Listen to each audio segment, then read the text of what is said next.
Hello everyone, DVS ম্যাডামের ক্লাসে তোমাদের সকলকে স্বাগতম। আমি ডিভিএস ম্যাডাম।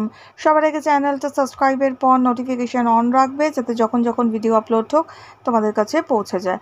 আলোচনার বিষয় আজকে ক্লাস 6 আমরা জিওগ্রাফির কিছু বড় প্রশ্ন উত্তর নিয়ে আলোচনা করব। 5 নম্বরের কিছু প্রশ্ন উত্তর একটু আগেই তোমাদের ভিডিওতে দিয়েছি। এখন আমি তোমাদের কিছু 3 নম্বরের প্রশ্ন উত্তর দেব, একটি 5 নম্বরেরও প্রশ্ন থাকবে। ঠিক আছে, শুরু করা যাক। ভিডিওটা বেশির থেকে বেশি লাইক শেয়ার করো, নোটিফিকেশান অন রেখো, যাতে যখনই ভিডিও আপলোড হোক তোমাদের কাছে পৌঁছে যায়।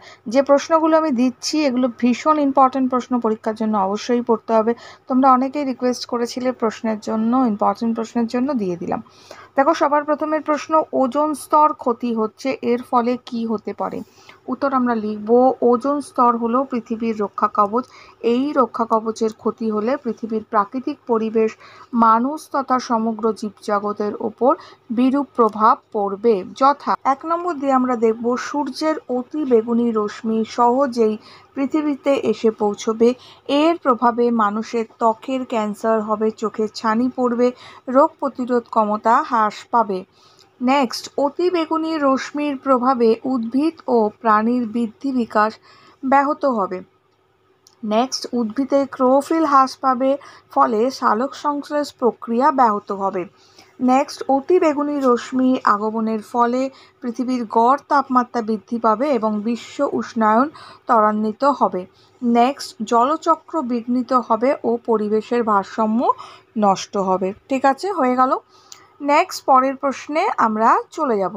নেক্সট প্রশ্ন, পৃথিবীর স্থলভাগ ও জলভাগের বিবর্তনের 3টে বৈশিষ্ট্য। সবার প্রথমে লিখব, পৃথিবীর স্থলভাগ ও জলভাগ বিবর্তনের 3টে বৈশিষ্ট্য হলো, 1 নম্বর, প্রায় 22.5 কোটি বছর আগে পৃথিবীতে প্যানজিয়া নামে বিরাট অখণ্ড স্থলভাগ ও প্যানথালাসা নামে একটা বিশাল জলভাগ বিরাজ করত।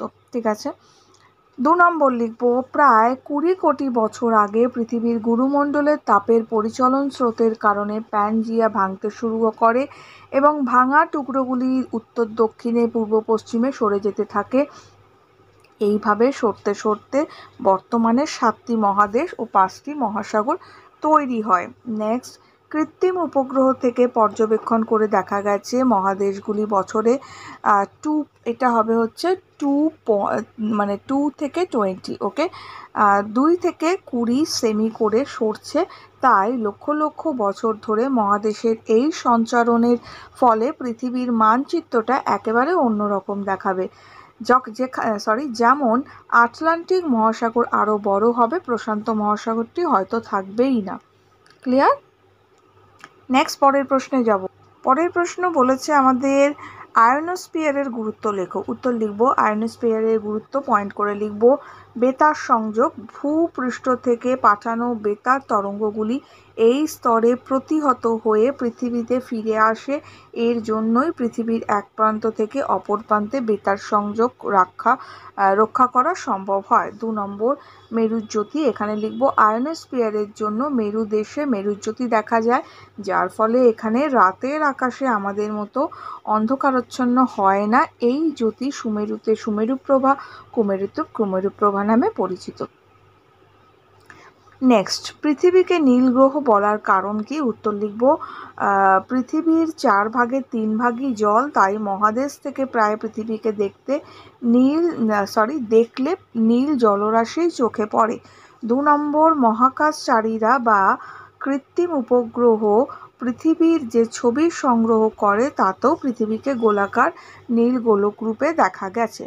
নেক্সট, সৌরজগতের একমাত্র পৃথিবী গ্রহতেই এত বিশাল পরিমাণে জল পাওয়া যায়, তাই জলগ্রহ পৃথিবীর অধিকাংশ স্থানই নীল। নেক্সট প্রশ্ন, এটা 5 নম্বরের প্রশ্ন হচ্ছে, পৃথিবীর মহাদেশগুলির বৈশিষ্ট্য লেখো।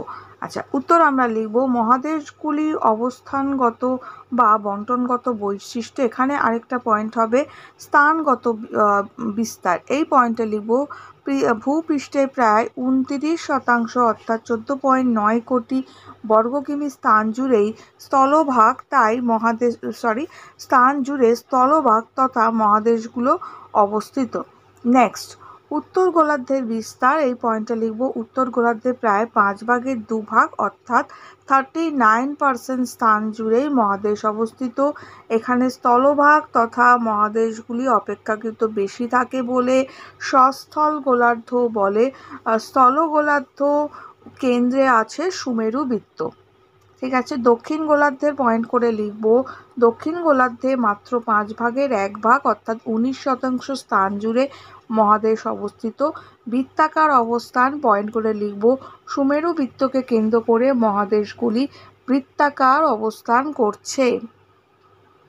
নেক্সট, মহাদেশগুলির নাম এখানে লিখব। এশিয়া, আফ্রিকা, ইউরোপ, উত্তর আমেরিকা, দক্ষিণ America, Oceania, Antarctica. Next point লিখব প্রশস্ততা, এখানে লিখব পৃথিবীর মহাদেশগুলি পূর্ব পশ্চিমের চেয়ে উত্তর দক্ষিণে বেশি লম্বা হয়ে প্রসারিত হয়েছে। নেক্সট, দিকগত বিস্তার, এখানে লিখব মহাদেশগুলো উত্তর দক্ষিণ বরাবর বিস্তৃত। নেক্সট লিখব হচ্ছে উচ্চতম অংশ, এখানে লিখব স্থলভাগের উচ্চতম অংশ হলো হিমালয় পর্বতের মাউন্ট এভারেস্টের শৃঙ্গ। নেক্সট লিখব বৃহত্তম অংশ, এখানে লিখব হচ্ছে স্থলভাগের বৃহত্তম অংশ বা পৃথিবীর বৃহত্তম মহাদেশ হচ্ছে এশিয়া। এর আয়তন হচ্ছে এটা 4.44 কোটি বর্গ কিমি। এটা 4 এর পরে এটা কিন্তু পয়েন্ট। হ্যাঁ, ঠিক আছে, প্রশ্নগুলো দিলাম, ইম্পর্টেন্ট, ভালো করে পড়ো তোমরা।